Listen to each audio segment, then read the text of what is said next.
Desde siempre el hombre ha consumido todo tipo de drogas, como medicamento o simplemente por placer. El alcohol, la cocaína, la morfina, todas estas sustancias actúan sobre el cerebro. Cannabis, un reto para la ciencia. En la actualidad, la biología puede explicar sus efectos en nuestra mente, y el estudio de las drogas permite a la ciencia comprender mejor el funcionamiento del cerebro.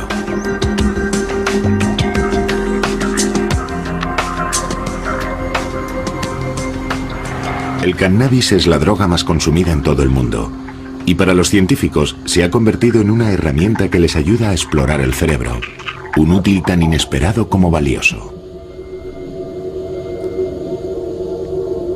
Originario de las estribaciones indias y chinas del Himalaya, el cannabis sativa se usa desde hace mucho tiempo en diferentes ceremonias rituales y como tratamiento medicinal, por sus indudables virtudes terapéuticas. Marruecos es el primer productor mundial con más de 2.300 toneladas al año. El cannabis se fuma en forma de hojas secas, es lo que llamamos marihuana, o como resina, denominada hachís. El kif es un polvo de polen que se extrae de las plantas siguiendo una técnica tradicional marroquí llamada batido.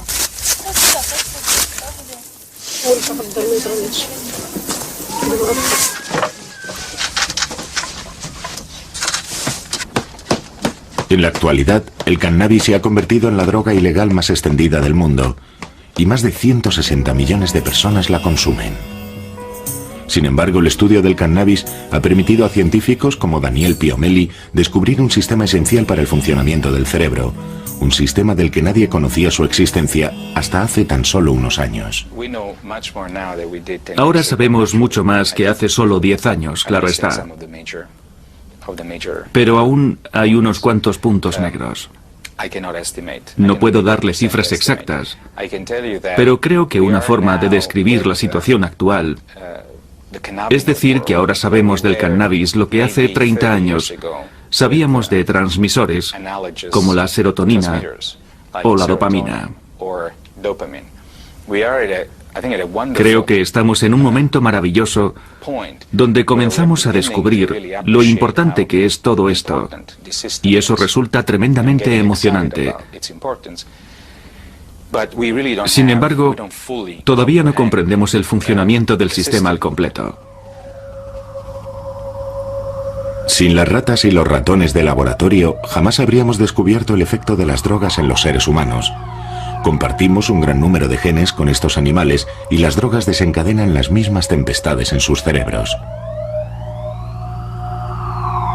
De hecho, la humanidad tiene una gran deuda moral con estos animalitos.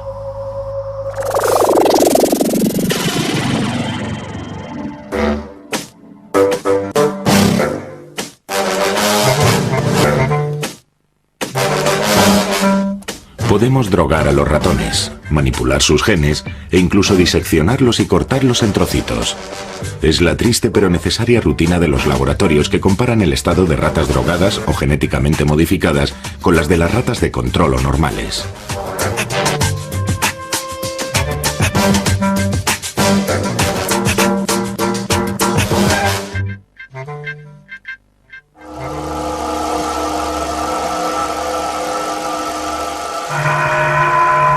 Para tener efecto, todas las drogas piratean el sistema de comunicación del cerebro. Nuestro cerebro pasa la mayor parte del tiempo charlando consigo mismo. Su buen funcionamiento depende de un diálogo incesante entre nuestros 100.000 millones de células nerviosas. Las neuronas. Para hacer circular la información, las neuronas envían mensajes químicos que llamamos neurotransmisores. Ya sea dolor, placer o el ritmo de los intercambios de información, los neurotransmisores regulan el sutil y complejo equilibrio del que depende el conjunto de las funciones de nuestro organismo. Entre cada neurona existe un pequeño espacio donde reina una intensa actividad. Es ahí, en la sinapsis, donde los neurotransmisores realizan su misión. Para transmitir información de una neurona a otra, se unen a sus receptores correspondientes. A principios de la década de los 90, los investigadores se dieron cuenta de que el cannabis encajaba perfectamente en cierto tipo de receptores, Esto significaba que nuestro cerebro fabricaba moléculas que debían ser parecidas al cannabis. Estas moléculas y sus receptores forman lo que los especialistas como Rafael Maldonado llaman el sistema cannabinoide endógeno. Endógeno porque se encuentra en el interior de nuestro organismo. Desde los años 80 sabemos que en efecto hay receptores específicos para esta sustancia. Nuestro cerebro, nuestro organismo, está preparado para recibir esas moléculas, para recibir los cannabinoides. Tenemos receptores, proteínas específicas para fijar los cannabinoides, pero no están ahí para notar los efectos del hachís ni de la marihuana, no, sino porque tenemos un sistema endógeno de cannabinoides. Para que se hagan una idea de la importancia de este sistema, hay que tener en cuenta que la cantidad de receptores cannabinoides es mucho mayor que la cantidad de cualquier otro neurotransmisor clásico. El número de estos receptores ha dejado estupefactos a los científicos. En determinadas zonas del cerebro son hasta 12 veces más numerosos que los receptores de la dopamina.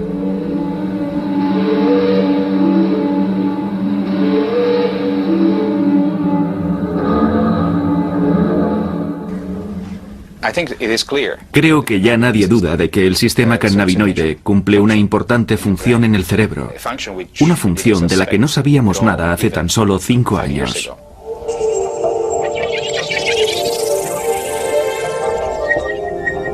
En el cerebro, este sistema actúa sobre el cerebelo que controla la coordinación de los movimientos y el tronco cerebral que regula las funciones vitales.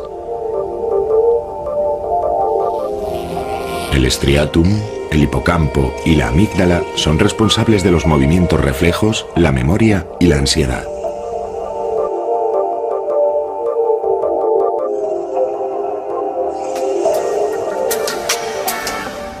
Una vez identificados los receptores, los científicos se han concentrado en el estudio de esas moléculas parecidas al cannabis que produce nuestro organismo. Todo esto es lo mismo que decir que se lanzaron a explorar una verdadera terra incógnita del cerebro.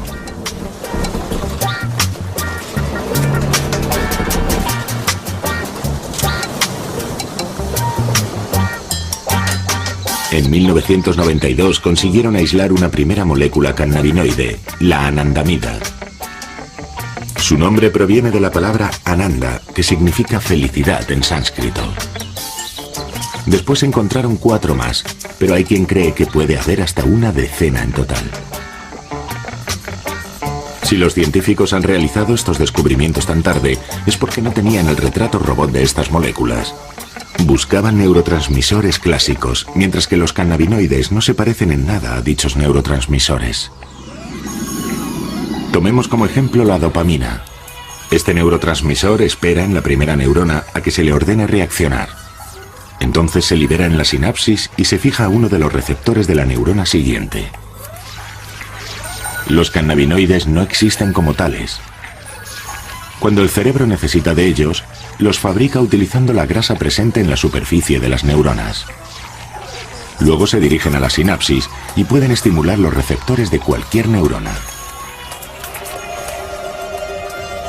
El neurofarmacólogo del Collège de France, Jean-Paul Tachant, estudia desde hace mucho tiempo los efectos de la molécula activa del cannabis, la delta-9-tetrahidrocannabinol, o THC. Se podría decir que los seres humanos en el cerebro fabrican moléculas que se parecen mucho a las drogas. ¿Cuál es la diferencia entre las drogas procedentes del exterior y las que produce nuestro organismo? Una de las principales diferencias es la cantidad de sustancia que uno toma con el THC o con el opio, que no tiene comparación con la que se libera de forma natural dentro del cerebro. Eso es lo primero. En segundo lugar, la localización. Los productos endógenos en cuestión solo se liberan en un lugar extremadamente preciso de la sinapsis y en una zona con unas dimensiones infinitamente reducidas, mientras que cuando uno ingiere droga, el conjunto del cerebro se ve afectado por el producto y por lo tanto resulta estimulado en su totalidad. Sí. Vaya. De locos. ¡Qué fuerte! Sí. Vaya pelotazo.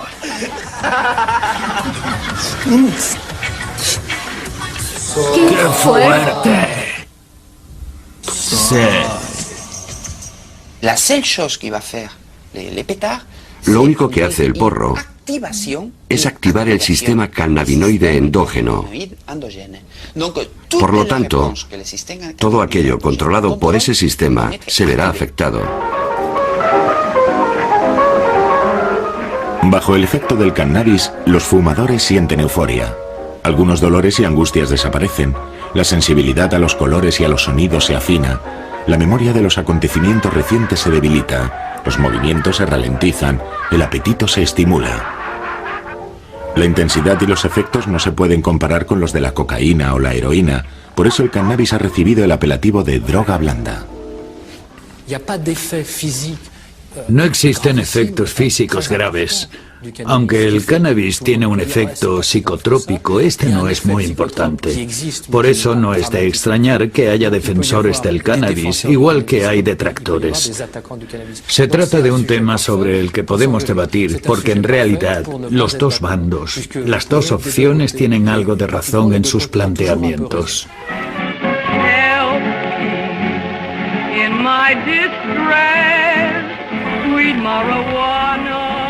El cannabis comienza a extenderse por Europa a principios del siglo XIX.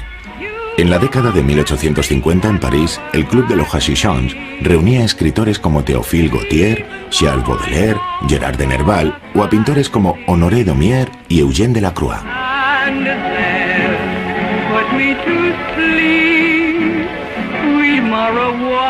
El consumo popular del cannabis se inició realmente a principios del siglo XX en Estados Unidos y en los países cercanos a México.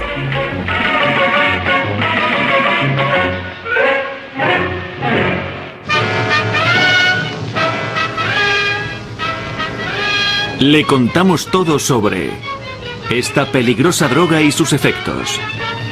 ¿Están sus hijos preparados para acudir a fiestas sin vigilancia de los adultos? En los años 30 los países occidentales prohíben el cannabis.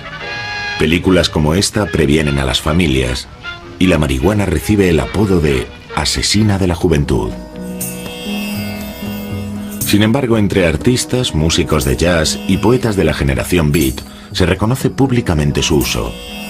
Y finalmente, gracias al movimiento hippie de mediados de los años 60, se produce una verdadera explosión de su consumo entre jóvenes tanto en Estados Unidos como en Europa. El cannabis se convierte en la droga del amor y de la paz.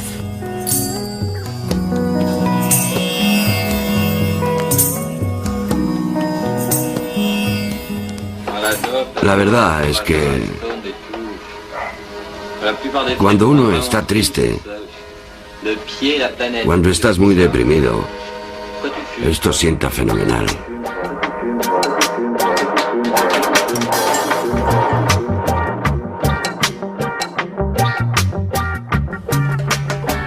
A finales de los años 60, las canciones de Bob Marley y el movimiento Rasta reivindican el uso de la ganja, el nombre jamaicano de la marihuana. Es una planta. Y es buena para muchas cosas. ¿Por qué? ¿Por qué el gobierno que se supone quiere el bien de la gente está en contra? No sabemos nada de ellos, solo que dicen: no fuméis hierba. Y claro, eso hace que nos rebelemos.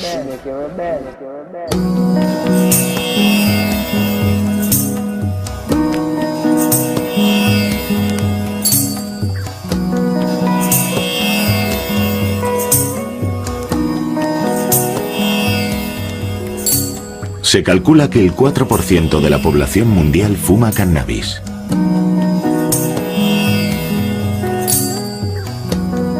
Para conocer mejor este fenómeno, el Ministerio Federal Alemán de la Sanidad Pública encargó a Dieter Kleber que estudiara los hábitos de más de 1.500 consumidores. Entre los consumidores regulares, parece que se crean de forma relativamente clara tres subgrupos que hacen posible una clasificación. Primero hay un grupo al que llamamos consumidores individuales que consumen cannabis para relajarse después de un día de trabajo. Suelen hacerlo solos, mientras escuchan música o leen.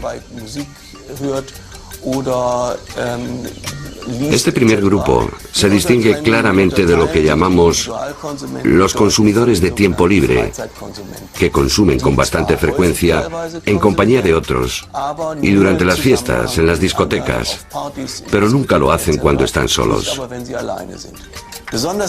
Sin embargo, el grupo más interesante es el tercero, y a él pertenecen todos aquellos consumidores crónicos y de larga duración, los que no solo han comenzado a consumir antes, sino que además son generalmente más jóvenes y su nivel de dependencia es la más elevada, con un 28%. En conclusión, pensamos que la dependencia entre los consumidores de cannabis puede aparecer bajo la forma de una dependencia psíquica. Sin embargo, si comparamos las cifras, esto resulta bastante excepcional, ya que solo concierne a un 2% del conjunto de los consumidores de cannabis, y sobre todo a aquellos que ya eran vulnerables y que quizá presentaban problemas previos de adaptación o alteraciones psíquicas.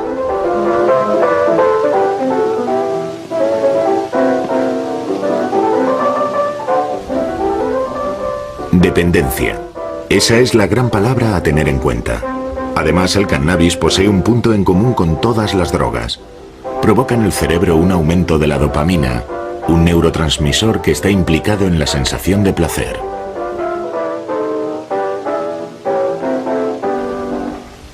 Cariño, eres maravilloso. ¿Te das cuenta ahora?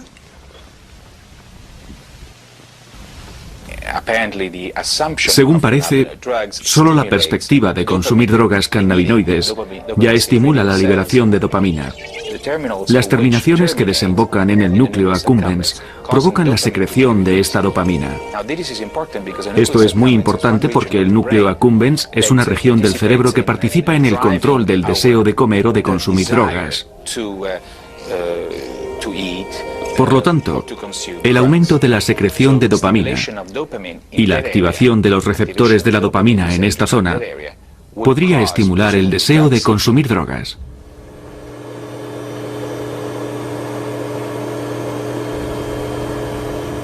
En el laboratorio de Rafael Maldonado se estudian las propiedades adictivas del cannabis en los ratones. Este experimento nos permitirá ver si a los ratones les gusta el cannabis y si se pueden hacer drogodependientes.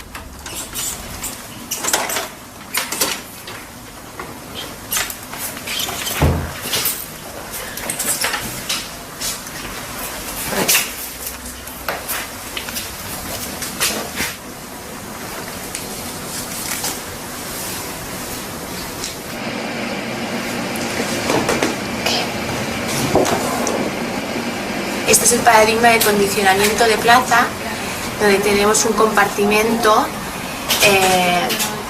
que el primer día, en la fase del pretest, pueden explorar libremente los dos compartimentos.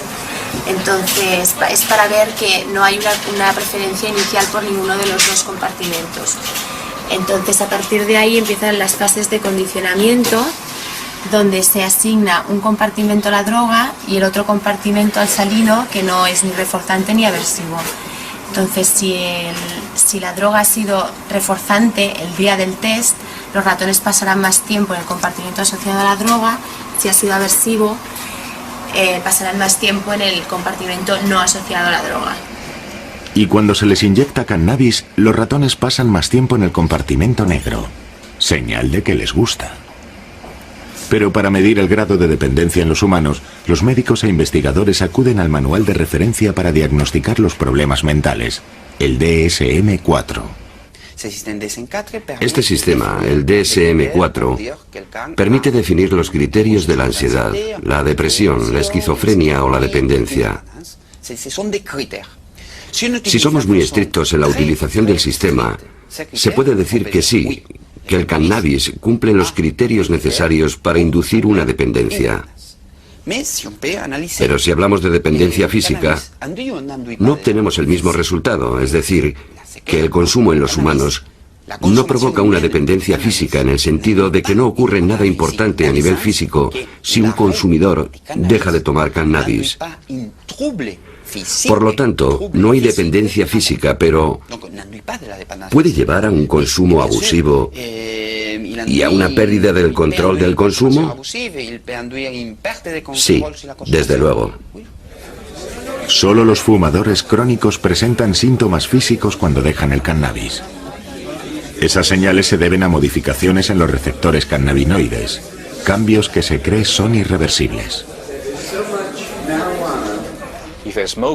Si un sujeto que ha fumado durante muchos años importantes cantidades de marihuana deja de consumir de repente, durante varias semanas e incluso un mes después, presentará síntomas de depresión, ansiedad, falta de apetito e irritabilidad.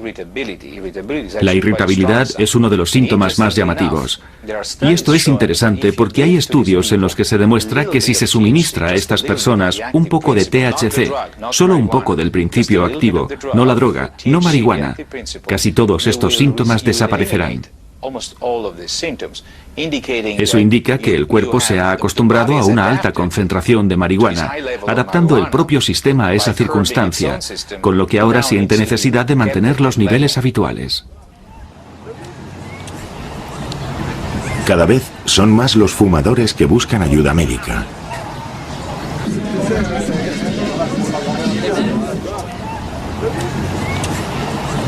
En el servicio de adicciones de Philippe Battel, un 3% de las consultas tienen que ver con el consumo de cannabis. Lo más importante es realizar un diagnóstico de la adicción lo más preciso posible. Y eso es, con frecuencia, difícil. En las drogas existe una correlación evidente entre la cantidad consumida y el grado de dependencia o de riesgo de dependencia. Sin embargo, en el caso del cannabis, todo esto no está tan claro, ya que hay un factor que lo complica todo. Generalmente, el consumidor no sabe exactamente lo que está tomando.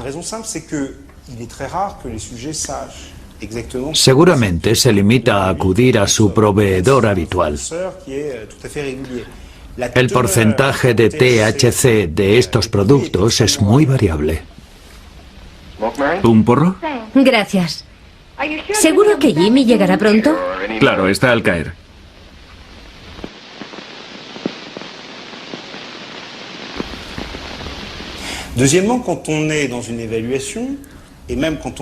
Además, cuando hacemos nuestros estudios y le pedimos al sujeto que anote todos los días lo que fuma, el individuo tiene muchas dificultades porque el cannabis altera la memoria reciente. También hay que tener en cuenta que a veces se comparten los porros, con lo que todo se complica más. Si queremos descubrir el grado de dependencia de un sujeto, también es difícil porque los individuos tienden a minimizar las consecuencias. Y no lo hacen de mala fe, sino porque no tienen la capacidad cerebral, cognitiva, de reconocer que tienen un problema. Por ejemplo, el sujeto dirá, fumo porque hace que me sienta mejor con mis amigos. Bien, si sigues preguntando, si quieres profundizar más, te dirá, cuando fumo demasiado, siento angustia. Me sale la paranoia del fumador que convierte a mis amigos en desconocidos.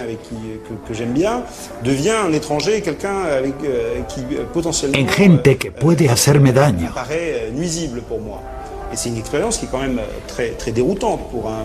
Es una locura. Hay inconvenientes, peligros unidos al consumo del cannabis. Esos inconvenientes ayudarán al sujeto a tomar la decisión de dejar de fumar. Y ahí es cuando el paciente debe decidirse. ¿Lo dejo o sigo como hasta ahora? El mismo sujeto verá cuáles son los inconvenientes y hará que la balanza se incline de un lado o de otro. Y nosotros estamos ahí para ayudarles a tomar esa decisión. Desde hace varios años, el consumo de cannabis entre los jóvenes europeos no deja de aumentar. En Francia, la mitad de los menores de 18 años han fumado al menos un porro. Según Daniel Piomelli, este consumo precoz del cannabis podría tener consecuencias nefastas en sus jóvenes cerebros. Los adolescentes se parecen a los adultos en muchos aspectos. Son igual de altos, los chicos incluso tienen barba y pueden disfrutar de una vida sexual activa. Se parecen mucho a los adultos, pero se distinguen al menos en una cosa, su gran curiosidad. Están abiertos a nuevas experiencias. Y la razón de esta curiosidad es que los sistemas cerebrales involucrados en este tipo de comportamiento se desarrollan más o menos durante la adolescencia.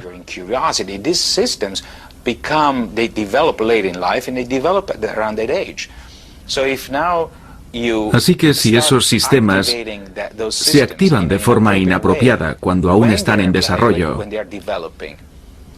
podrían dar lugar a serios problemas años más tarde.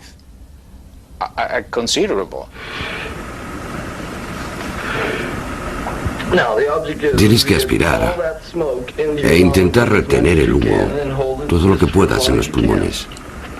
No sé si quiero hacerlo. Vamos, al menos pruébalo. Venga. Que no. No es posible saber si la marihuana te hará daño. Es una sustancia totalmente impredecible. Hay marihuana suave y la hay muy fuerte. Y cada persona reacciona de diferente forma a una misma dosis. Déjame a mí. ¿Qué efecto tiene? Cuando le des unas caladas más, lo averiguarás por ti mismo. Venga, vamos. Muchos consumidores sienten la necesidad de iniciar a otros en el consumo y presionarán a sus amigos para que fumen. Los que no quieran quedarán fuera del grupo. Evidentemente, aquellos que toman cannabis son jóvenes, adolescentes que se van a enfrentar a una modificación, que van a desarrollar su personalidad en función del medio que los rodea, y el cannabis, cuando lo fuman, les permite alejarse de todo, de la necesidad de adaptarse a su mundo, de desarrollar su propia personalidad. Puede ser ventajoso si se consume de forma moderada, ya que favorece el descanso, entre comillas. Pero si se toma de forma regular, esa maduración totalmente necesaria para convertirse en adulto se ve alterada, incluso deformada por el cannabis.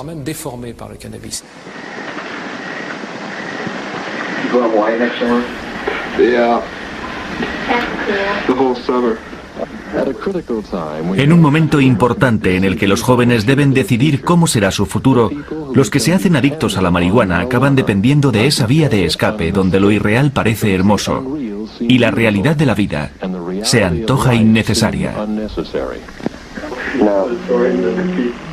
Vamos, despierta. Si hubiera que poner un límite, este sería a partir del momento en que el adolescente comienza a fumar por la mañana. Es decir, que fuma ya al comienzo de la jornada, cuando le van a pasar todas las cosas. Creo que a partir de ese momento se puede decir que habría que prestarle mucha atención, porque podría estar en peligro. Si se fracasa en esto, la siguiente tragedia quizás sea la de su hija, o su hijo, o sus hijos, o los suyos. Hablen con sus hijos. Si le dices a un adolescente que si fuma un porro se va a hacer adicto y que luego se pinchará heroína, le estás mintiendo. Decir eso sería un gran error porque no es cierto. Y hay muchos elementos que así lo demuestran. Si se intenta disuadirles para que no fumen, no solo no se conseguirá, sino que además ocurrirá todo lo contrario.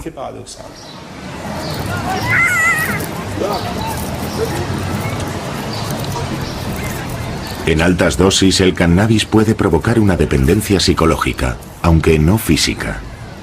Entonces, ¿cómo prevenir el uso de una droga cuyos efectos, según los científicos, no son graves?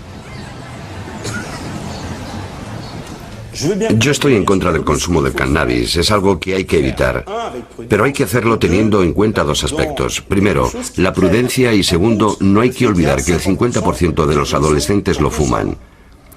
Y ese 50% de adolescentes no se encuentran en grave peligro por culpa del cannabis. Esto es así.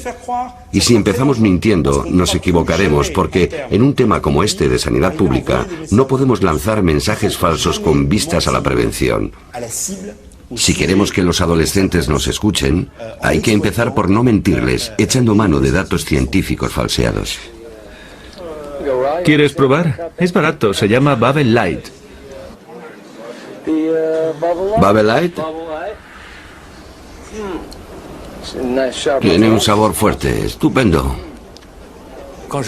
Cuando digo que solo fuman los adolescentes, estoy exagerando. Sin embargo, es una realidad epidemiológica, es decir, su consumo no deja de aumentar. Los jóvenes se suelen iniciar a la edad de 13 o 14 años, el consumo se incrementa hasta los 20 y a partir de ahí se produce una reducción considerable.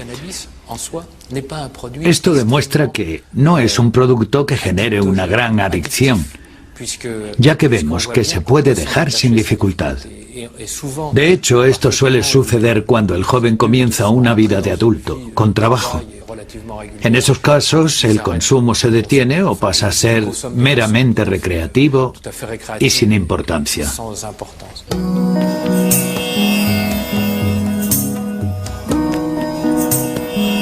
En casi todos los países el consumo y el cultivo del cannabis están prohibidos.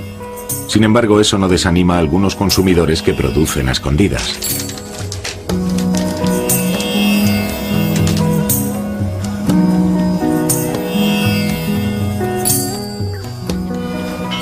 Los Países Bajos fueron los primeros en incluir el concepto de drogas blandas en su legislación. El consumo no está considerado como una infracción y la compraventa del cannabis se realiza en los coffee shop. Todos los años numerosos aficionados se reúnen en Ámsterdam para participar en la Cannabis Cup, una especie de campeonato para fumadores. Este es Double Bubble, 3 veces ganador de la Cannabis Cup. Y aquí tenemos al ganador. Este es muy puro. Se llama Premier Cru y es como el buen vino. Es hachís envejecido.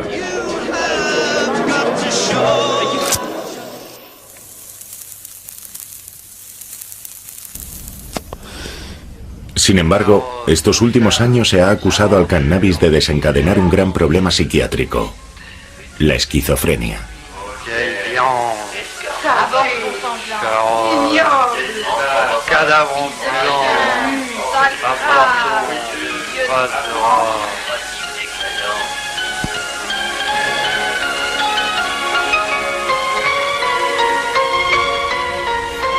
Esta enfermedad se manifiesta precisamente al final de la adolescencia o al comienzo de la edad adulta. Se traduce por una pérdida de contacto con la realidad, la desintegración de la personalidad, ideas delirantes y alucinaciones. Cuando vemos sujetos que presentan un cuadro de esquizofrenia y que tienen dependencia del cannabis, si estudiamos su historial, nos damos cuenta de que antes de comenzar a consumir, ya había pequeños elementos que se pueden definir como señales precoces y que los psiquiatras han aprendido a reconocer como indicadores de que algo no marcha bien.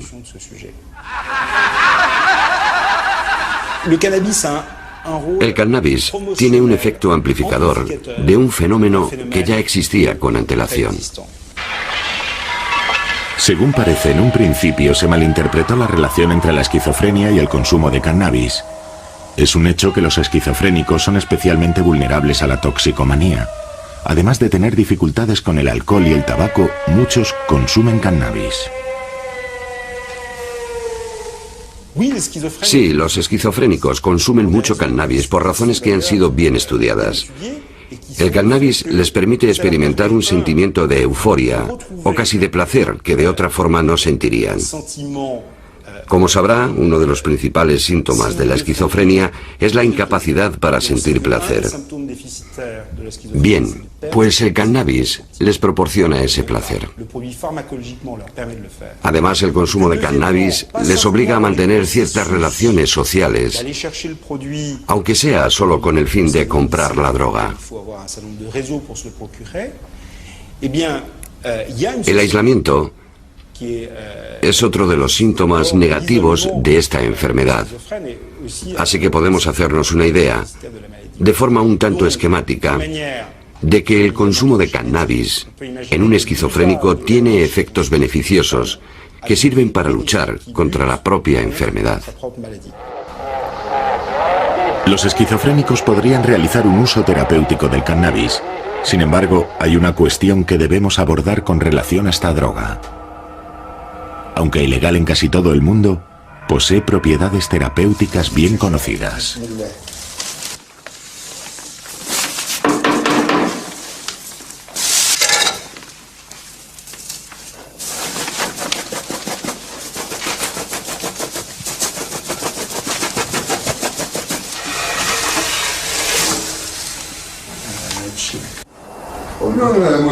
Muchos dicen que es veneno, pero yo no lo creo. Yo creo que es una medicina.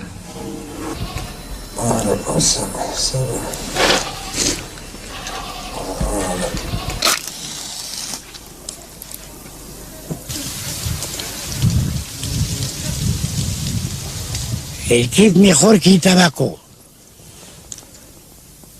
Y siempre, de 50 años, yo fumar kiwi. El hachís hay que trabajarlo con mucho cuidado, de forma artesanal, para que no sea perjudicial para la salud. En otros tiempos la gente fumaba kiff puro y gozaba de buena salud. En algunos países como Suiza, el consumo de cannabis y su cultivo están autorizados para usos medicinales. Soy de los primeros que comenzaron a cultivar cannabis en Suiza. Esto es un extractor de polen. Vamos a recuperar el polvo. Luego se hacen paquetes prensados para que sea más fácil de transportar y de dispensar a los enfermos.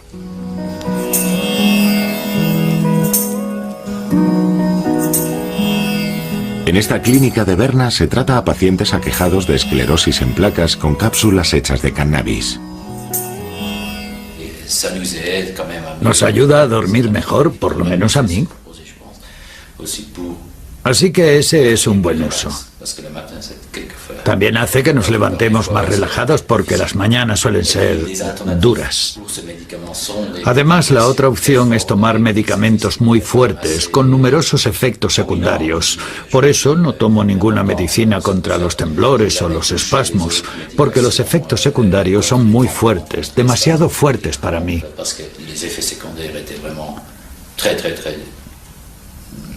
Sin embargo, con el cannabis no tengo ningún efecto secundario y espero que me ayude. Suiza es el único país donde se permite el uso médico del cannabis. Se cultivan 300 hectáreas de marihuana, aunque solo 40 están permitidas.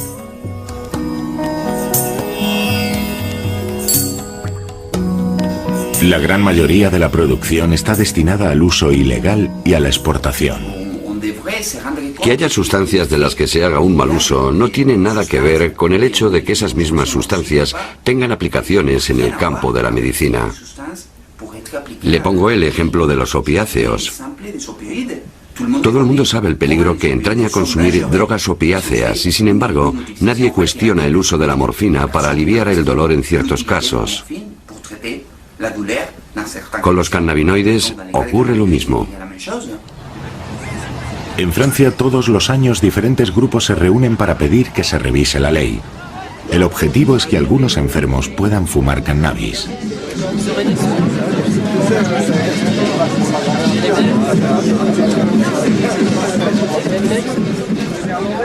Tomo medicinas que tienen unos efectos secundarios muy fuertes y me he dado cuenta de que el cannabis me ayuda a suavizarlos. No entiendo por qué nadie me tiene que prohibir fumar cannabis. El mensaje que se da al público en general debe estar muy bien estudiado y calibrado. Si tienes un paciente que se está muriendo de cáncer y necesita marihuana, creo que no sería ético prohibir a ese paciente que tome lo que necesita solo por razones políticas. En Canadá, Australia y Europa, los enfermos de SIDA o cáncer ya pueden por fin fumar porros legalmente con el fin de aliviar el dolor o las náuseas.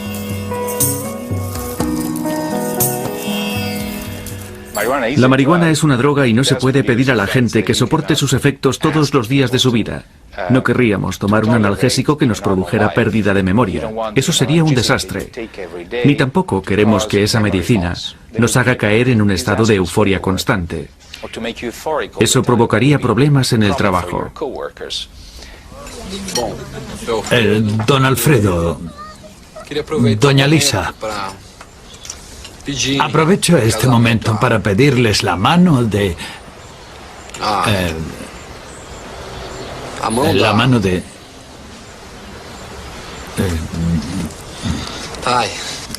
Natalia. Natalia.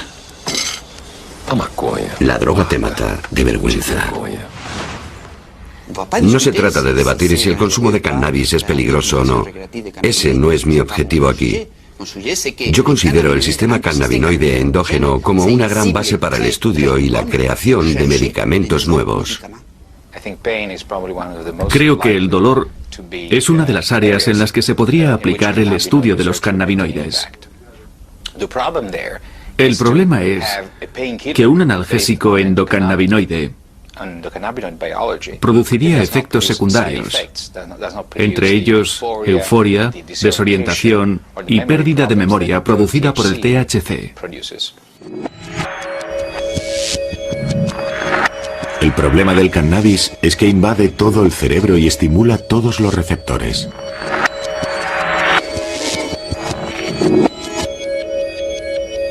Pero no es el cannabis en sí lo que más interesa a los investigadores. Se ha constatado que también existen receptores cannabinoides fuera del cerebro, en el sistema digestivo, en los órganos genitales, en los músculos y sobre todo en las fibras nerviosas que regulan el dolor. Por lo tanto, los investigadores quieren encontrar la forma de actuar únicamente sobre estos receptores. En particular, sobre el más conocido, la anandamida.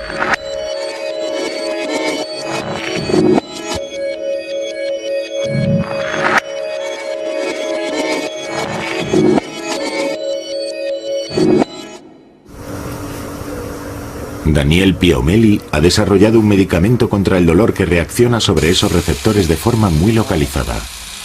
Para probar su eficacia, administra la medicina a ratas de laboratorio a las que previamente les ha realizado una ligadura del nervio ciático. La rata no recibe ningún tratamiento, presa del dolor, apenas se puede mover.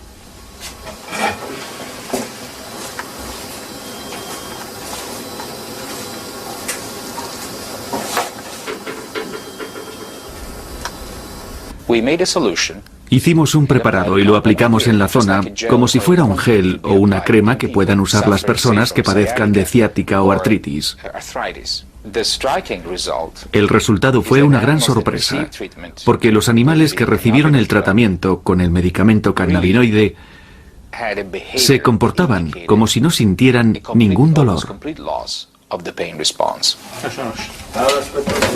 Las ratas tratadas se comportaban como si no tuvieran ningún problema.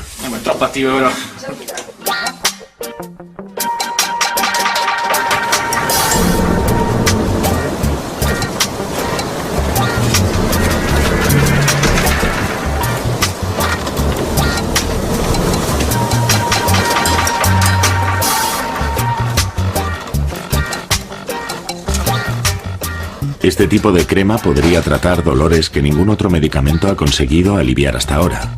Por ejemplo, los dolores crónicos provocados por la diabetes, las lesiones en los nervios o la amputación de un miembro. Sin embargo, las investigaciones sobre el sistema cannabinoide permiten imaginar aplicaciones aún más sorprendentes que el tratamiento del dolor.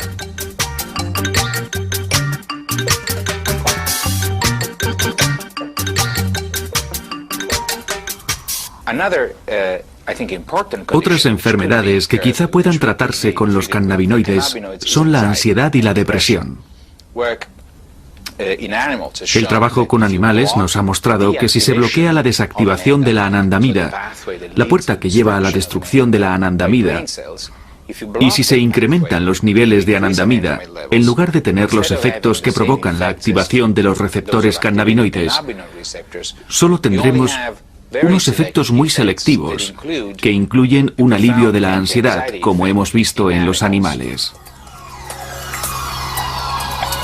Cuando la anandamida termina su misión en la sinapsis, vuelve a la neurona y luego es eliminada por otras moléculas. Si un medicamento impidiese su destrucción, la anandamida podría actuar durante más tiempo.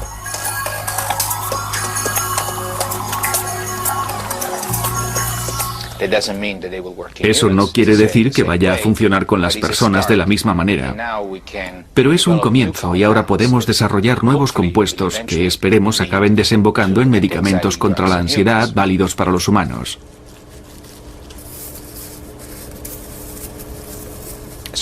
Desde luego no espero que la creación de ansiolíticos o antidepresivos basados en el sistema cannabinoide sea una tarea fácil o que vaya a producirse en los próximos 5 años.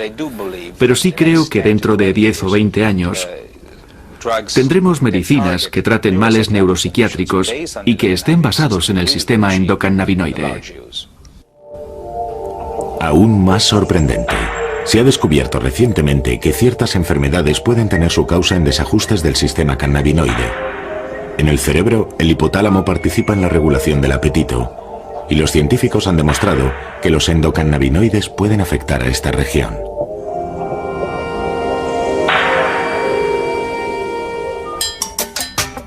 Esta propiedad podría servir para curar la obesidad. Una empresa farmacéutica está a punto de lanzar al mercado un nuevo tratamiento contra la obesidad inspirado en la ciencia del cannabis.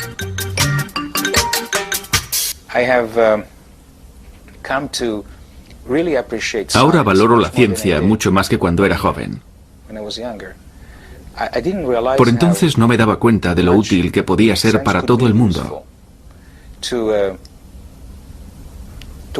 No lo supe hasta que entré a formar parte de esta empresa científica.